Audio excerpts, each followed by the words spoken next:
Kołoczymieszko był pierwszym chrześcijańskim władcą w Polsce. Jak dziś wygląda jedno z najważniejszych miast piastowskich, gdzie Gniewosz z Dalewic odszczekiwał oszczerstwa przeciw królowej Jadwidze, jaką szpileczkę wbił Kazimierz Wielki Kościołowi za nałożenie pokuty po zabiciu księdza Baryczki i jakie oryginalne metody wychowawcze stosował Jan Długosz wobec synów Kazimierza Jagiellończyka. Opowiemy wam o tym podczas wyprawy do drugiego co do wielkości najmniejszego miasta w Polsce.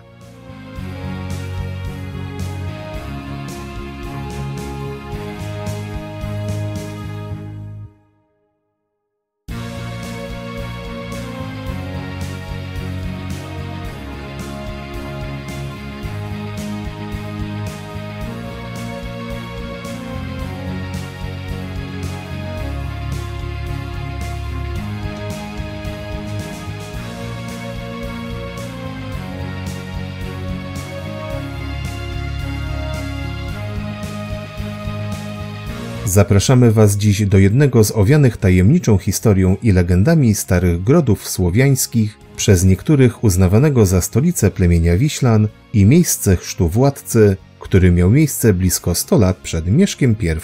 Odwiedzamy dziś położoną w województwie świętokrzyskim Wiślicę, drugie co do wielkości najmniejsze miasto w Polsce i jedno z nielicznych, które zostało w całości objęte ochroną konserwatorską. Jednak pomimo iż zamieszkuje je obecnie niewiele ponad 500 osób, to w przeszłości należała ona do najważniejszych ośrodków administracyjnych kraju, obok Krakowa i Sandomierza. Sprawdźcie z nami, jakie atrakcje warto zobaczyć w Wiślicy.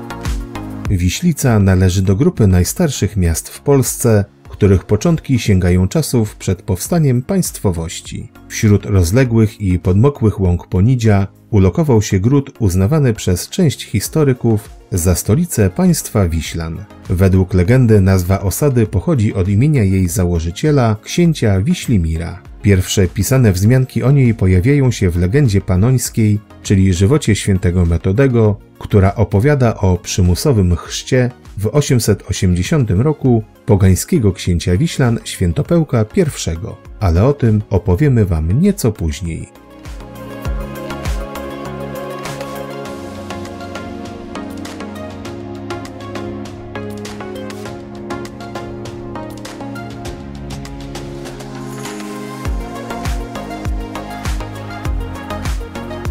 Pierwsza osada w tym miejscu powstała około IX stulecia i była prawdopodobnie słowiańskim ośrodkiem kultu, o czym mają świadczyć znaleziska archeologiczne, np. fragmenty okładziny noża z wyobrażeniem 6 główek dziewczęcych obrazujących wiły, straszydła lub demony sprowadzające na ludzi obłęd. W X wieku funkcjonowało tu już ważne strategicznie grodzisko strzegące przeprawy na Nidzie. Pod koniec X wieku gród został włączony w obręb państwa Piastów i stał się obok Krakowa i Sandomierza jednym z najważniejszych ośrodków administracyjnych. W tym czasie powstaje także drugi gród nazwany przez Długosza Regia i w ten sposób Wiślice tworzą dwie osady. W XII i XIII wieku starszą z nich niszczą najpierw wyprawy Rusinów, a później Tatarów, co ostatecznie doprowadziło do jej opuszczenia.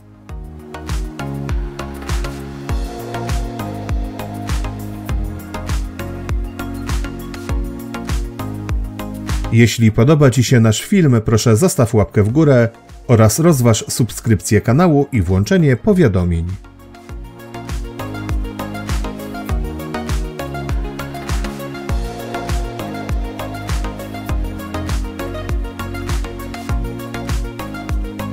Stare Grodzisko do dziś prezentuje się okazale. Ma w przybliżeniu kształt trójkąta o zaokrąglonych wierzchołkach i zajmuje powierzchnię około 1 hektara. Zachowały się wały ziemne o wysokości około 4 metrów oraz ślady po dawnej fosie. Podczas badań archeologicznych odkryto wewnątrz ślady po 20 półziemiankach i kilkunastu innych obiektach. Znaleziono także skarby. Pierwszy, ukryty na przełomie XI i XII wieku, składał się z monet schowanych w niewielkim naczyniu. Drugi, pochodzący prawdopodobnie z czasów wojen szwedzkich, zawierał srebrne i złote monety oraz srebrne ozdoby owinięte w grubą tkaninę. Obecnie Grodzisko jest ogólnie dostępne i można po nim swobodnie pospacerować. Jednak być może już niedługo powstanie tu trasa turystyczna przez pradzieje chrześcijańskiej Wiślicy z drewnianymi kładkami, co pozwoli jeszcze lepiej wyeksponować pradawną osadę.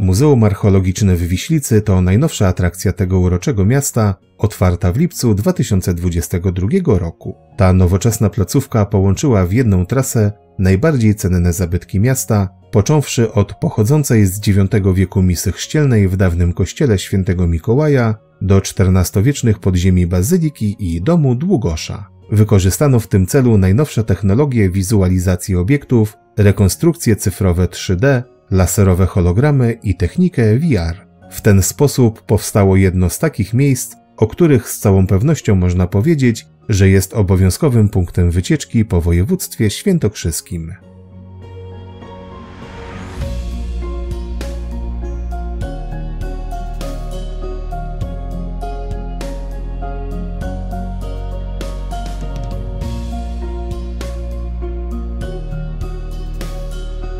Pierwsza część wystawy związana jest z reliktami kościoła świętego Mikołaja położonymi na terenie dawnej osady. Był to niewielki, jednonawowy kościółek z apsydą. W jego północnej części odkryto gipsową misę, którą uważano za miejsce masowych chrztów. Związane to było z legendą panońską, w której opiewana była działalność misyjna świętych Cyryla i Metodego na terenie państwa Wiślan. Czytamy w niej, że pogański książę silny wielce siedzący na Wiślech urągał chrześcijanom i szkody im wyrządzał, najeżdżając ziemię państwa wielkomorawskiego. Przebywający wówczas na misjach chrystianizacyjnych Słowian bracia biskupi postanowili wraz z władcą wielkomorawskim ochrzcić go siłą.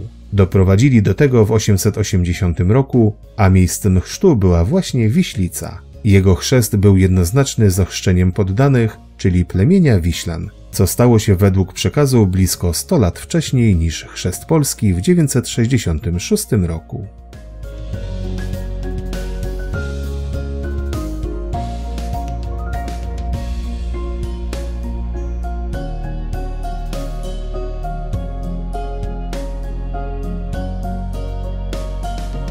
Według najnowszych interpretacji kościół świętego Mikołaja powstał dopiero za panowania pierwszych Piastów w XI wieku. Badacze skłaniają się także do tezy, jakoby misa była zwykłą niecką do przygotowywania zaprawy budowlanej. Kościół wybudowano w stylu opus spicatum, co oznacza konstrukcję powstałą z płaskich kamieni układanych w wiodełkę i zalewanych zaprawą. Do świątyni została dobudowana kaplica grobowa, w której zostały znalezione 4 pochówki kobiet. A warto nadmienić, iż kaplica przeznaczona wyłącznie dla kobiet była w średniowieczu czymś wyjątkowym. Budowla została rozebrana pod koniec XIII wieku przez biskupa Muscatę w trakcie budowy fortyfikacji miejskich.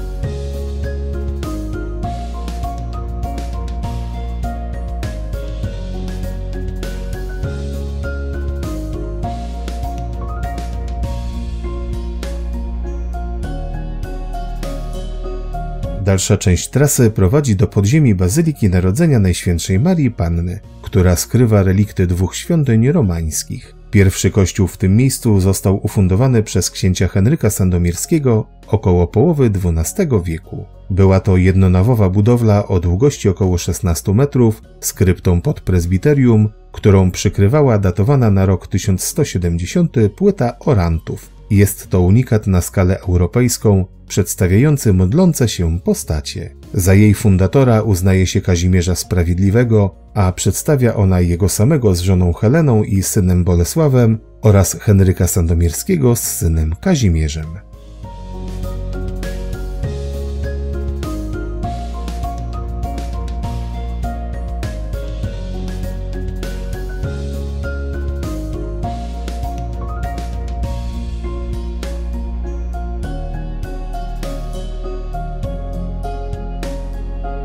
Druga kolegiata romańska powstała w XIII wieku z fundacji biskupów krakowskich. Z tej trójnawowej świątyni przetrwała jedynie posadzka, wykonana z emaliowanych płytek ceramicznych bogato zdobionych przedstawieniami rozet i fragmenty dawnych murów. W muzeum znajdują się także detale architektoniczne pochodzące z dawnych świątyń romańskich, między innymi relief głowy lwa czy tympanon przedstawiający dwa gryfy oraz bogaty zbiór pochodzący z wykopalisk archeologicznych, jak wczesnośredniowieczny skarb składający się z monet, średniowieczna biżuteria, ceramika i sprzęty.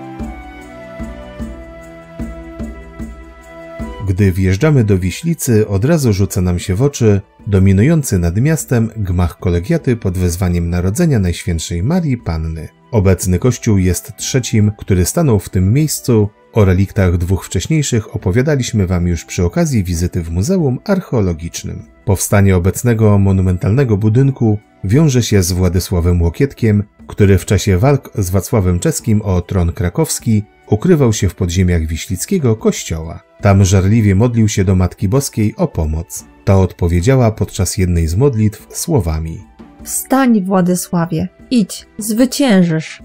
W dowód wdzięczności za wysłuchane prośby król zapowiedział, że ufunduje w Wiślicy kościół tak wielki, jak jego wdzięczność.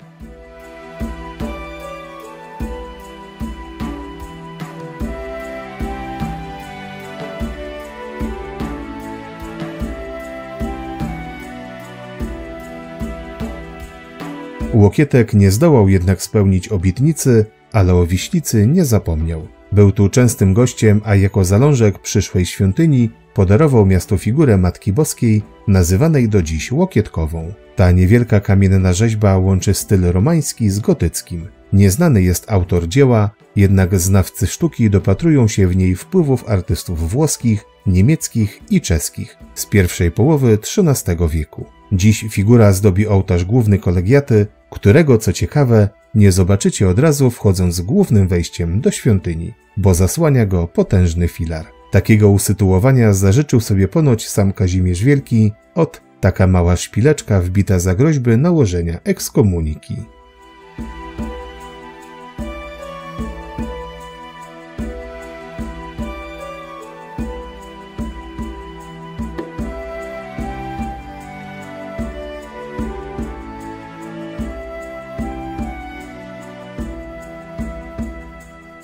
Obietnicę Łokietka spełnił dopiero jego syn Kazimierz Wielki, który w 1350 roku połączył przysięgę ojca z pokutą za zamordowanie księdza Baryczki i wystawił w Wiślicy dwunawowy kościół ekspiacyjny, który obecnie uważany jest za jeden z najwspanialszych przykładów architektury gotyckiej w Polsce. O fundacji przypomina umieszczona nad portalem wejścia bocznego tablica, wmurowana w 1464 roku przez Jana Długosza. Przedstawia ona postać klęczącego Kazimierza Wielkiego, wręczającego model kościoła Matce Boskiej z dzieciątkiem. Za królem stoi biskup krakowski Bodzenta, który zdaje się lekko popychać go do tego czynu. Zanim doszło do budowy nowego kościoła, Wiślica była świadkiem innego, niezwykle ważnego wydarzenia w historii Polski. W 1347 roku Kazimierz Wielki ogłosił tu wprowadzenie w życie statusów wiślickich, czyli pierwszej kodyfikacji prawa w Polsce.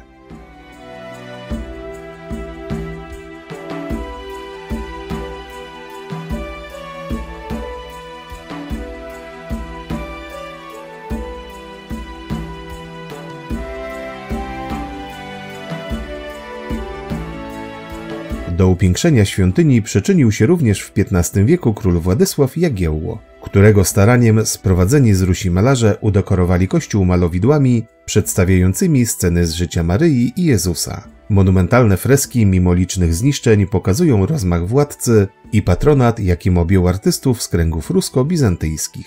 Jagiełło Wiślicę lubił i przybywał tu często, zapewne ze względu na mnogość dzikiego ptactwa, na które król uwielbiał polować. W mieście miało miejsce także jeszcze jedno ważne dla niego i królowej Jadwigi wydarzenie, ale o tym opowiemy wam nieco później. W XV wieku do modernizacji świątyni przyczynił się kronikarz Jan Długosz, stawiając m.in. dzwonnicę i przebudowując romańską emporę. Był on postacią niezwykle ważną dla Wiślicy, która przyczyniła się zarówno do rozwoju, jak i do powolnego osłabienia pozycji miasta, ale o tym za chwilę.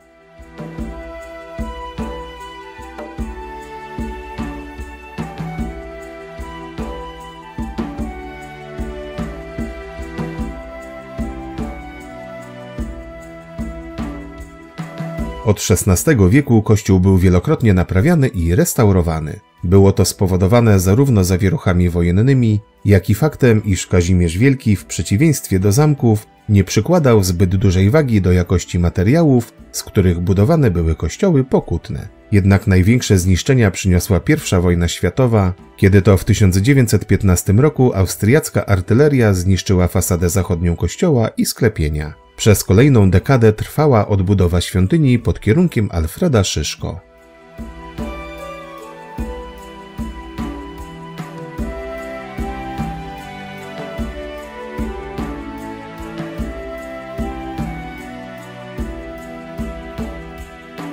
Dziś kolegiata pomimo wojennych zniszczeń i modernizacji prezentuje się niezwykle okazale. Oprócz malowideł i ołtarza głównego warto także zwrócić uwagę na stalle kanonicze z pięknie rzeźbionymi podłokietnikami, nad którymi znajdują się późnorenesansowe epitafia kanoników wiślickich. Ponad nawą kościoła wznosi się późnobarokowa belka tęczowa z XVIII wieku z krucyfiksem. Uwagę przykuwa także późnorenesansowy nagrobek Anny Stawiskiej z płaskorzeźbioną postacią zmarłej.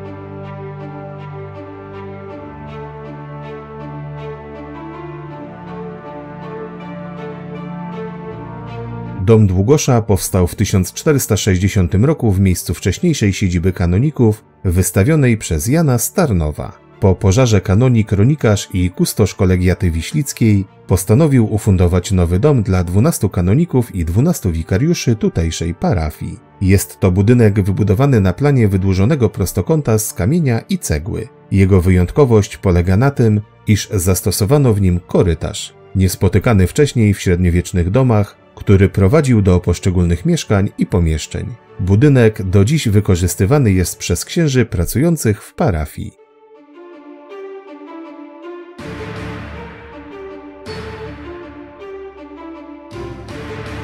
Już teraz możesz zabrać ze sobą nasze audioprzewodniki i słuchać ich podczas zwiedzania. Znajdziesz je wpisując Razem w Polskę na Spotify i w podcastach Google.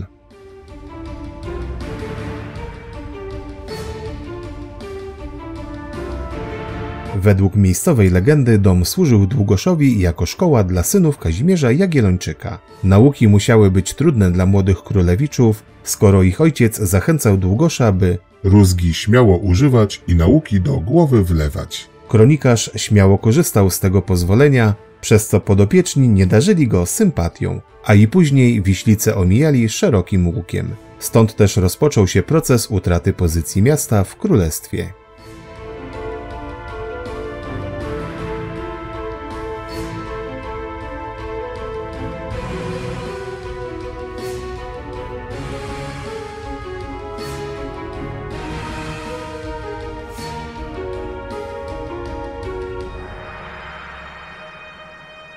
Z dawnego wystroju zachowały się do dziś barwne polichromie na piętrze, niestety niedostępne dla turystów. Zobaczyć za to można kamienne portale i oryginalny drewniany sufit w sieni, częściowo zachowane schody prowadzące do przyziemia oraz pomieszczenia piwnicy, w których znajduje się Muzeum Rzeźby Sakralnej oraz sklepik, gdzie można kupić pamiątki, napić się kawy lub herbaty oraz obejrzeć film o Wiślicy.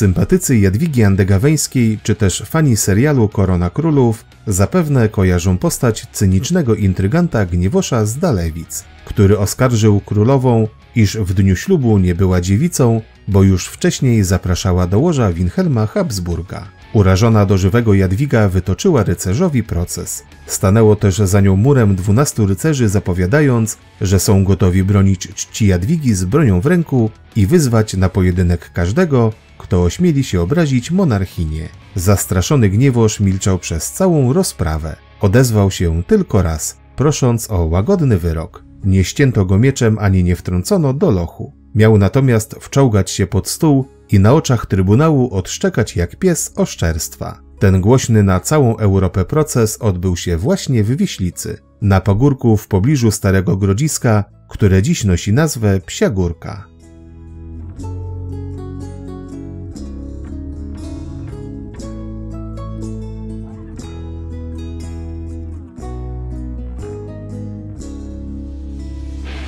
Tuż za murami miejskimi w XV wieku zbudowano kościół Świętego Ducha i szpital dla ubogich. Lokalna legenda mówi, że miała go wystawić królowa Jadwiga jako wotum za pozytywne dla niej rozwiązanie sprawy sądowej z Gniewoszem z Dalewic. Historycy zaś jego fundację przypisują biskupowi Janowi Rzewuskiemu w połowie XV wieku. Jego uposażeniem były dochody z 2 wiślickich warzelni piwa. Przestał on pełnić swoje funkcje wraz z początkiem XIX stulecia i w 1822 roku został rozebrany. Podczas prac archeologicznych w latach 60. XX wieku odkryto pozostałości fundamentów świątyni i cmentarzysko szkieletowe.